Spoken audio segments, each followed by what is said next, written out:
কাবুল বিশ্ববিদ্যালয়ে নিজের পরিচয় দিতে গিয়ে বলেছিলেন, অত কথার কাজ কি, আমি যে বিশ্ববিদ্যালয় থেকে এসেছি পৃথিবী এক ডাকে তাকে চেনে, রবীন্দ্রনাথ ঠাকুরের বিশ্বভারতী।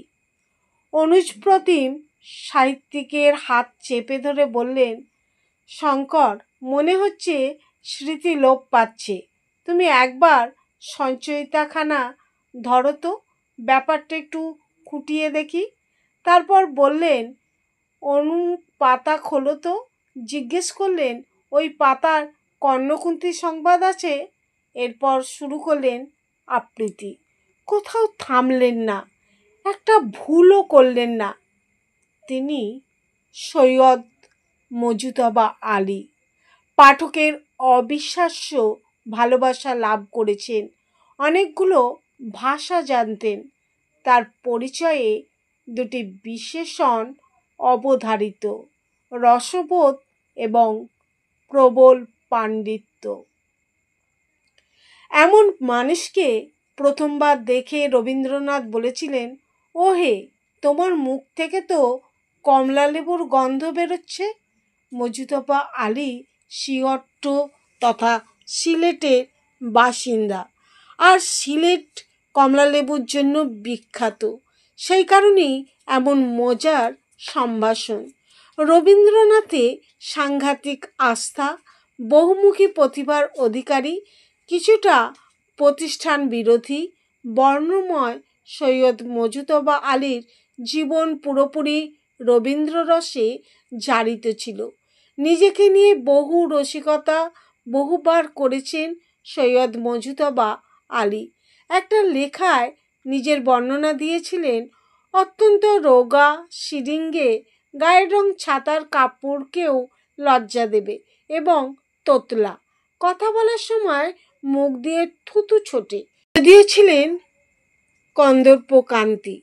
অনেকেই হয়তো অবগত নয়, পশ্চিমবঙ্গের নবরূপকার ডক্টর বিধানচন্দ্র রায় একবার সৈয়দ মজুতবা আলীকে মধ্যাহ্নভোজে আমন্ত্রণ করেন।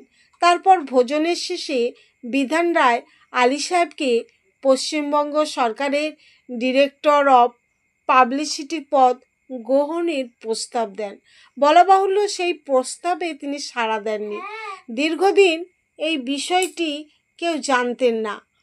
ঘনিষ্ঠ অনুজ লেখক শঙ্করকে চিঠিতে সেই খবর জানিয়ে লিখেছেন, এই বয়সে আর শত্রু বৃদ্ধি করবার সাহস ও সামর্থ্য নেই, সুতরাং আমার মৃত্যুর আগে এই চিঠির কথা কাউকে বলো না। একবার দুঃখ করে তাকে বলেছিলেন, একটা লোক থাকে যে সব জায়গায় ছন্দ্রপতন ঘটায়, আমি বোধহয় সেই রকম লোক। খুব বেদনাবোধ থেকে হয়তো কথাগুলো বলেছেন, কারণ সৈয়দ মজুতবা আলীর উদার সেকুলার দৃষ্টিভঙ্গিকে সমালোচনা সুযোগ পেলে আঘাত করতে ছাড়েননি। স্বার্থপর লোকেরাই বলেছিলেন, আসলে নাকি ওটা তার আই ওয়াশ, আসলে তিনি ধুরন্ধর পাকিস্তানি এজেন্ট। 1965 ভারত পাক যুদ্ধে গুজব পর্যন্ত রটিয়ে দেয়া হয় মজুতবা আলীকে গুপ্তচর হিসেবে বন্দি করা হয়েছে।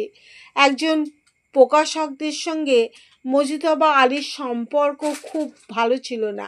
একদিন প্রকাশকের পুত্র আলী সাহেবের সাথে দেখা করে নির্লজ্জভাবে নিজের বাবার নিন্দা করতে লাগলেন। ব্যাপারটা মারাত্মক বিরক্তিকর হচ্ছে। এবার মজুতবা আলীকে বলতে হলো, তার মুখ খারাপ, অনেক দোষ আছে, কিন্তু তিনি এত নিচে নামেননি যে কয়েক হাজার টাকার জন্য ছেলের মুখে বাপের নিন্দা শুনে আনন্দিত হবেন এবং আস্কারা দেবেন। সে বাড়ি যাক, তিনি বরং তার বাবার সাথেই বোঝাপড়া করে নেবেন।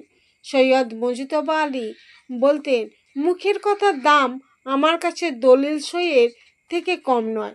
মুখের কথা রাখতে গিয়ে অনেক সময় তিনি ক্ষতিগ্রস্ত হয়েছেন, কিন্তু নিজের জবান খেলাপ করেননি।